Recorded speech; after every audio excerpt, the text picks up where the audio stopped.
Jangan lupa subscribe YouTube channel Metro TV News dan jangan lupa nyalakan notifikasinya.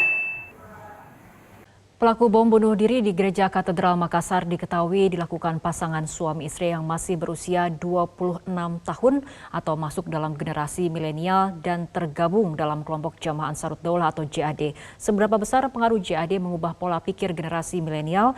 Kita sudah terhubung dengan pengamat teroris Ridwan Habib. Selamat malam Mas Ridwan.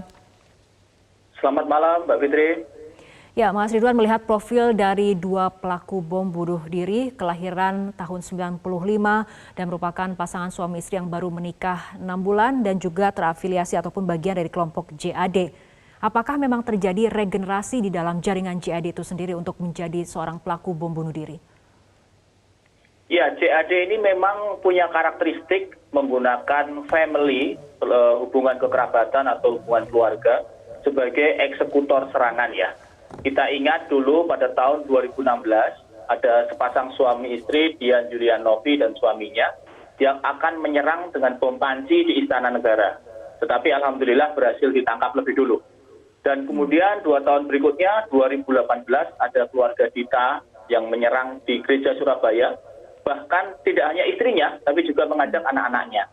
Dan yang kemarin miris sekali karena informasinya juga ada beberapa informasi yang masuk katanya istrinya sedang hamil muda ya. Tapi tentu ini sangat-sangat menyedihkan lah kejadian seperti ini karena mereka baru saja menikah 6 bulan dan mereka sekarang dua-duanya kemudian harus menjadi korban propaganda ideologi yang sangat sesat, Mbak Fitri. Ya, apa yang menjadi pemicu dilihat dari profil mereka yang masuk ataupun bagian dari generasi milenial tapi kemudian berani ataupun nekat melakukan aksi bom bunuh diri? Ya, mereka ini kan usia-usia pencarian jati diri ya, pencarian identitas, mencari makna hidup lah bahasa sederhananya seperti itu. Nah, ketika kemudian mereka salah mencari guru mereka ini namanya Muhammad Rizaldi, itu tewas ditembak oleh Densus 88 pada 6 Januari 2021, 2 bulan sebelum serangan ini. Jadi guru inilah, Rizaldi inilah yang menikahkan mereka.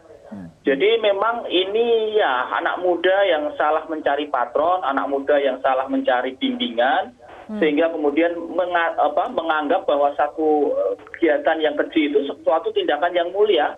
Ya, ini yang saya kira PR besar bagi umat Islam, terutama para pemuka agama di Indonesia untuk menyembuhkan ini.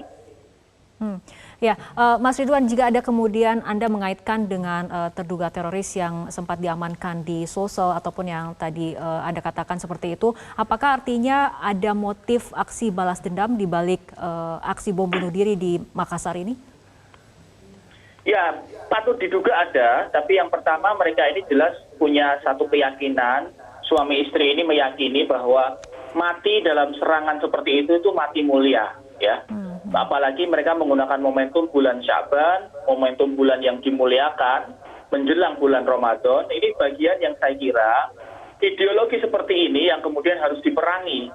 Nah, sayangnya Mbak Fitri, literatur Islam moderat, ustadz-ustadz yang mengajarkan tentang moderasi beragama, ini kalah populer dan kalah militan dengan para perekrut anak muda seperti Lukman dan Dewi ini yang menjadi pelaku bom di Makassar ini. Ini tugas berat memang yang saya kira harus jadi evaluasi semua pihak. Oke, saat ini kemudian polisi juga melakukan penggerebekan ataupun penggeledahan di berbagai wilayah terhadap terduga teroris. Ini kemudian menurut Anda bagaimana kaitan ataupun afiliasi penggerebekan yang terjadi di Bekasi, Condet ataupun di Bima sebelumnya dengan apa kemudian yang terjadi di Makassar? Ya, ini adalah upaya preventif yang bagus sekali yang dilakukan oleh pihak Densus 88 di setiap wilayah ya, baik Polda NTB maupun Polda Metro. Dan memang lebih baik seperti ini, ditegah lebih cepat, begitu ada informasi sekecil apapun di follow up supaya kemudian serangan-serangan susulan. Karena momentum menjelang Ramadan dalam statistik kami, beberapa kejadian pengeboman besar itu terjadi dalam selang waktu 2-3 minggu menjelang Ramadan.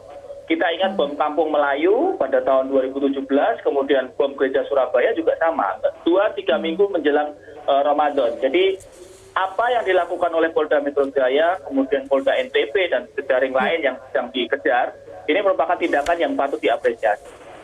Oke, pasca bom bunuh diri yang terjadi di Makassar, memang sejumlah penggerebekan dan juga penggeledahan dilakukan terutama oleh Polda Metro Jaya, dan salah satu barang bukti yang disita adalah bom aktif di mana juga yang terkandung adalah TATP. Dan ini merupakan high explosive atau memiliki daya ledak yang tinggi.